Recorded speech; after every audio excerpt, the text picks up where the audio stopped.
Elon Musk या फिर Dubai के प्रिंस, कौन ज्यादा पैसा उड़ाता है? सच्चाई जानकर नहीं होगा विश्वास। ये है इंडिया का सबसे खतरनाक हैकर, जिसके नाम से आज भी इंडियन रेलवे की रूह कांप जाती है। बिहार के इस लड़के ने गूगल को हैक करके उड़ा दी रातों की नींद। मिलिए भारत के सबसे खतरनाक हैकर हामिद अशरफ से, जिससे आज भी पूरा इंडियन रेलवे कांपता है। जब हामिद सिर्फ 12वीं का स्टूडेंट था, तभी उसके कॉन्टैक्ट देश के बड़े बड़े शहरों में टिकट की दलाली करने वालों से जुड़े थे। हामिद 30 सेकंड के भीतर इंडियन रेलवे की साइट को हैक करके रेलवे के टिकट निकाल लेता था। ऐसा करके अब तक वो 9 करोड़ कमा चुका था, जिसके बाद इसे काफी कोशिशों के बाद 2016 में गिरफ्तार कर लिया गया। लेकिन उसकी उम्र कम होने की वजह से उसे थोड़े समय के बाद जमानत मिल गई। लेकिन जमानत के बाद उसने फिर से रेलवे के ई टिकट का काम शुरू कर दिया। इस बार इस शातिर हैकर ने टिकट के रिजर्वेशन के लिए खुद का रेड मिर्ची और ब्लैक टीयर्स नाम का सॉफ्टवेयर बना डाला, जिससे वो रेलवे की साइट हैक करके टिकट को बुक किया करता था और उसके बाद सारे टिकट ब्लैक में बेच देता था। आपके होश उड़ जाएंगे ये जानकर के इस बार वो ब्लैक में टिकट बेचकर हर महीने 2 से 3 करोड़ रुपए कमाने लगा। मास्टर माइंड हामिद ने इस सॉफ्टवेयर के जरिए पूरे देश में 1500 एजेंट भी तैयार कर दिए और अब पुलिस को अंदाजा हो गया था कि पिछली बार उसे छोड़कर उन्होंने बहुत बड़ी गलती कर दी थी, जिसके बाद काफी मशक्कतों के बाद अब सीबीआई और पुलिस ने 2021 में इसे फिर से गिरफ्तार कर लिया। इस बार इसके पास से करोड़ों की जमीन के कागज, एसबीआई के 2400 एटीएम जिसमें 50 करोड़ से ज्यादा रुपए जमा थे, 80 सिम कार्ड और दुबई का वीजा मिला। एलॉन मस्क और दुबई के प्रिंस में कौन ज्यादा पैसे उड़ाता है? दुबई के प्रिंस के पास पैसों की कोई कमी नहीं, इन्हें बस बहाना चाहिए होता है कि किस तरह दौलत खर्च करी जाए। जब उनके घर में किसी की शादी होती है तो शादी में 70 से 80 करोड़ रुपए तो पानी की तरह बहा दिए जाते हैं। लजीज पकवान से लेकर दुनिया भर के बड़े बड़े बिजनेसमैन इसमें शामिल होते हैं। खास मेहमानों को 2 से 3 करोड़ तक की गाड़ियां गिफ्ट की जाती हैं। इनके यहाँ 7 दिन तक शादी का जश्न चलता ही रहता है और सभी मेहमानों को सोने की अंगूठी भी दी जाती है। दुबई के प्रिंस को बाज बहुत पसंद है और इसे छोड़कर वो कहीं नहीं जाते। अब चाहे दुबई से बाहर जाने की बात ही क्यों न हो, आप जानकर हैरान हो जाएंगे कि लाखों रुपए तो वो अपने बाज पर ही खर्च कर देते हैं। एक बार तो प्रिंस दूसरे देश में जा रहे थे तो वो अपने साथ प्लेन में 80 बाज लेकर गए थे और उन्होंने पूरा का पूरा प्लेन ही इन बाजों के लिए बुक कर दिया। प्रिंस की गाड़ी से लेकर मोबाइल सब सोने से बना होता है। गाड़ियों में करोड़ों की रोल्स रॉयस, फैंटम,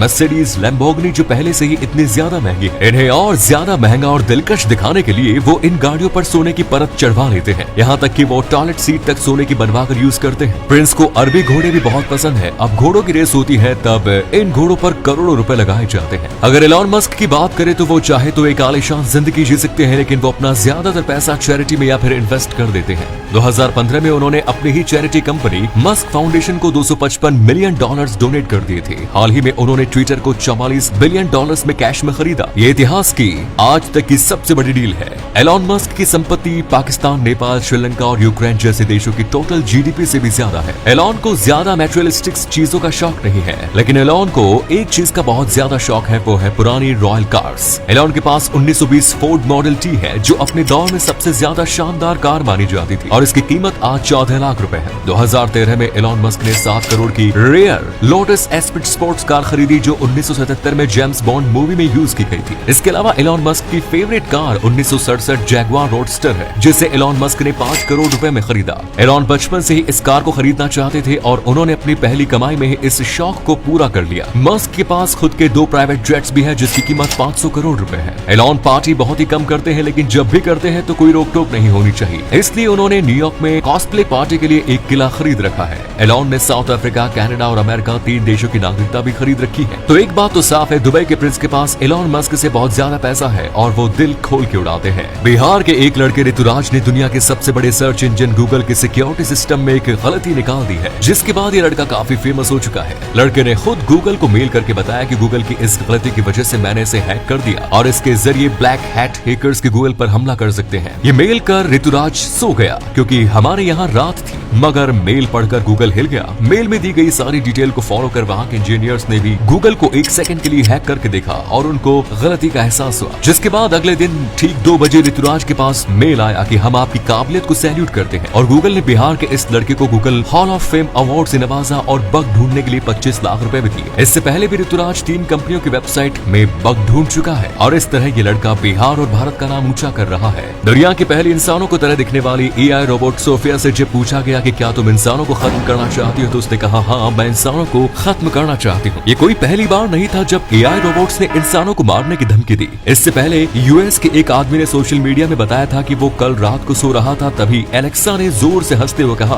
कि ये अच्छा मौका है, आज रात क्यों न तुम्हें मार दिया जाए, जिसके बाद वो बहुत ज्यादा डर गया। फ्यूचर में अगर किसी हाईटेक आर्टिफिशियल इंटेलिजेंस को इंसानों की हिस्ट्री के बारे में पता चल गया कि कैसे हम इंसानों ने ये इंसानियत बनाई और आज इस पृथ्वी पर राज कर रहे हैं, तो हो सकता है फिर मशीन्स इंसानों को खत्म करके खुद पृथ्वी पर राज करना चाहे, क्योंकि दो इंटेलिजेंट प्रजातियां कभी भी एक साथ शांति से नहीं रह सकती। स्टीफन हॉकिंग ने दुनिया को चेतावनी दी थी कि एक दिन ऐसा आएगा जब पूरी दुनिया से रोबोट्स इंसानों की जगह ले लेंगे और एआई टेक्नोलॉजी या तो अर्थ में बदल जाएगी या फिर बर्बादी। ह्यूमंस के पास ब्रेन है जो सोच सकता है और डिसीजन ले सकता है, लेकिन क्योंकि एआई मशीन्स हर 18 महीने में अपनी प्रोसेसिंग स्पीड और मेमोरी की क्षमता को दोगुना कर सकती है, तो नतीजा ये होगा कि वो अगले 80 से 90 सालों में वो ह्यूमन इंटेलिजेंस को पीछे छोड़ देंगे। हैरानी की बात तो यह है कि फिलिप के डिक एक एआई रोबोट है जिसने एक इंटरव्यू में कहा था कि इंसान मशीन को अपना गुलाम मानते हैं, इसलिए फ्यूचर में वो इंसानों को अपने ह्यूमन जू में कैद करके रखेगा। शायद इससे पहले कि बहुत देर हो जाए, इंसानों को एआई मशीन्स बनानी बंद कर देनी चाहिए। भारत के सन्यासी शीला प्रभु जी ने पाकिस्तान में 12 मंदिर बनवाए थे, जहां आज भी हर रोज शाम को श्रीमद् भगवत गीता सुनाई जाती है। इन्होंने अपनी पढ़ाई यूरोप के स्कॉटिश चर्च कॉलेज से की थी, जिससे उनके इंग्लिश बहुत अच्छी थी। इसलिए शीला प्रभु जी भगवत गीता के ज्ञान को पूरी दुनिया में फैलाने के लिए गीता को इंग्लिश में ट्रांसलेट करने लगे। वो 24 घंटे में से 22 घंटे काम करते थे और सिर्फ 2 घंटे आराम करते थे। 12 सालों में इन्होंने 15 बार पूरी पृथ्वी का चक्कर लगा लिया। ऐसा करके उन्होंने पूरी दुनिया में 5.5 करोड़ भगवत गीता की किताबें बांट दी। इतना ही नहीं, उन्होंने पूरी दुनिया में 108 मंदिर बनवाए। एक बार इनसे एक रिपोर्टर ने पूछा कि भारत में हर रोज नए भगवान बनते हैं, क्या आप भी एक भगवान हैं? तो इन्होंने बड़ी सरलता से कहा कि नहीं, मैं भगवान नहीं हूँ, मैं तो भगवान का नौकर हूँ, बल्कि नौकर बनने की कोशिश कर रहा हूँ। ये सुनकर रिपोर्टर हैरान रह गया और उनके चरणों में गिर गया। आज इन्हीं की वजह से हर धर्म के लोग श्रीमद् भगवत गीता को सुन रहे हैं और पढ़ रहे हैं और श्री कृष्ण के बारे में जान रहे हैं।